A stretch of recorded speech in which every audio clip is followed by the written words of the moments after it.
வணக்கம். நீங்கள் இணைந்து கொண்டிருப்பது துளிரின் இரவு நேர பிரதான செய்திகளுடன். முதலில் தலைப்புச் செய்திகள். யாழுக்குள் திட்டமிட்டு கொண்டு வரப்பட்ட யானைகள், நடவடிக்கை எடுக்காத அதிகாரிகள். இலங்கை ரூபாயின் மதிப்பு சற்று உயர்வு.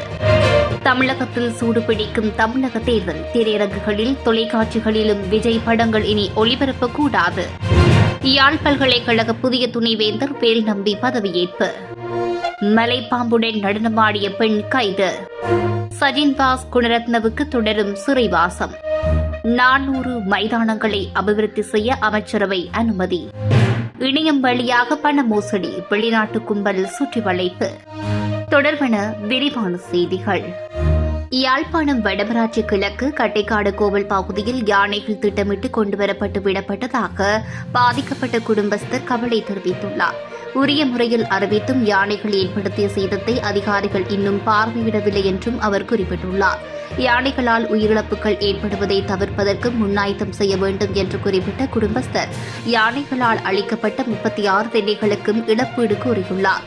ஒரு சில தினங்களுக்கு முன்பு யாழ்ப்பாணம் வடமராட்சி கிழக்கு கட்டைக்காடு கோவில் கடற்கரைக்கு வருகை தந்த 5க்கும் மேற்பட்ட யானைகள் அங்கு காணப்பட்ட 36க்கும் அதிகமான தென்னைகளை நாசம் செய்துள்ளன.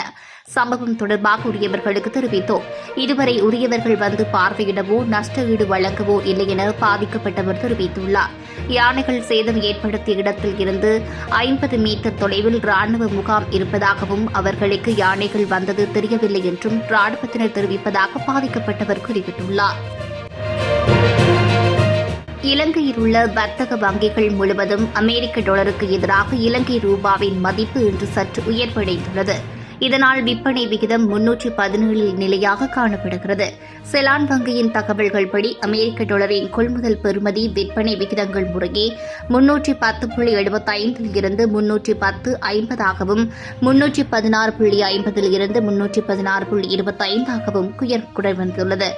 NDP வங்கியின் அமெரிக்க டாலர் கொள்முதல் மற்றும் விற்பனை விகிதங்கள் முறையே 310.50 இருந்து 310.25ஆகவும் 317 இருந்து 316.75ஆகவும் குறைவடைந்துள்ளது.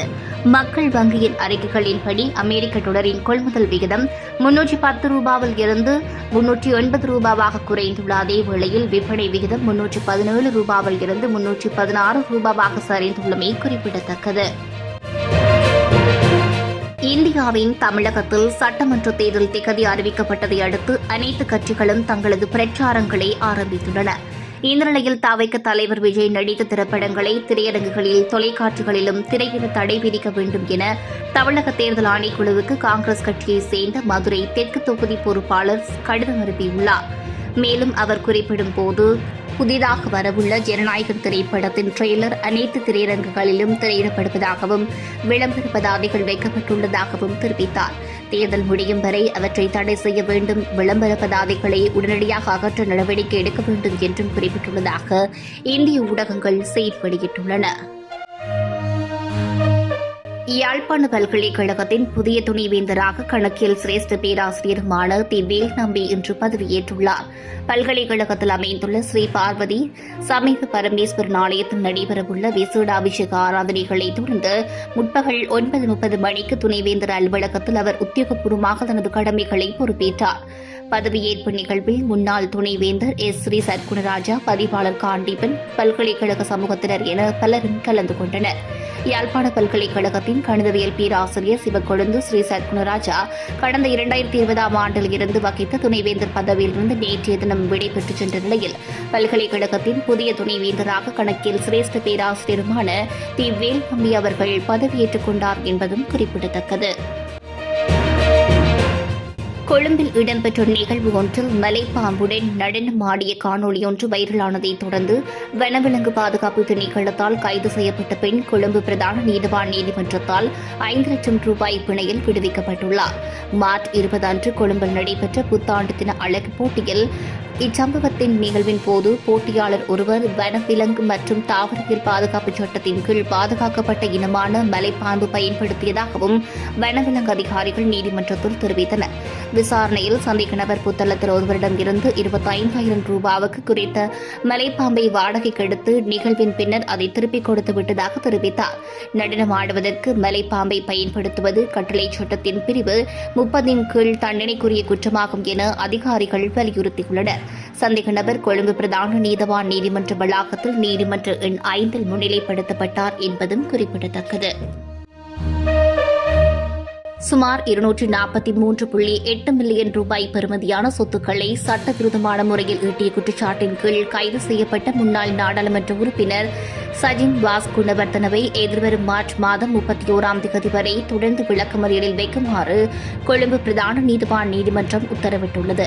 கொழும்பு பிரதான நீதிவான் அசங்கேஸ் போதரகம முன்னிலையில் இந்த வழக்கு நேற்று மீண்டும் விசாரணைக்கு எடுத்துக் கொள்ளப்பட்ட போதே இத்தரவு பிறப்பிக்கப்பட்டுள்ளது.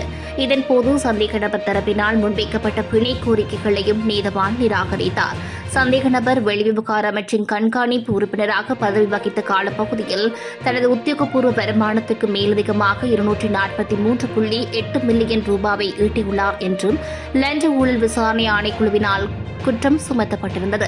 இக்காலப்பகுதியில் அவர் தனது மனைவி மற்றும் பிள்ளைகளுடன் இணைந்து 27 முறை வெளிநாட்டு பயணங்களை மேற்கொண்டுள்ளார். இதில் 17 பயணங்கள் தனிப்பட்ட ரீதியிலும் ஏனையவை குடும்பத்தினருடனும் மேற்கொண்டுள்ளார். இந்த பயணங்களுக்காக சந்தேக நபரின் மனைவியின் வங்கிக் கணக்கொன்றின் ஊடாக 34 மில்லியன் ரூபாவுக்குமான அதிகமான பணம் பரிமாற்றப்பட்டமை கண்டுபிடிக்கப்பட்டுள்ளது.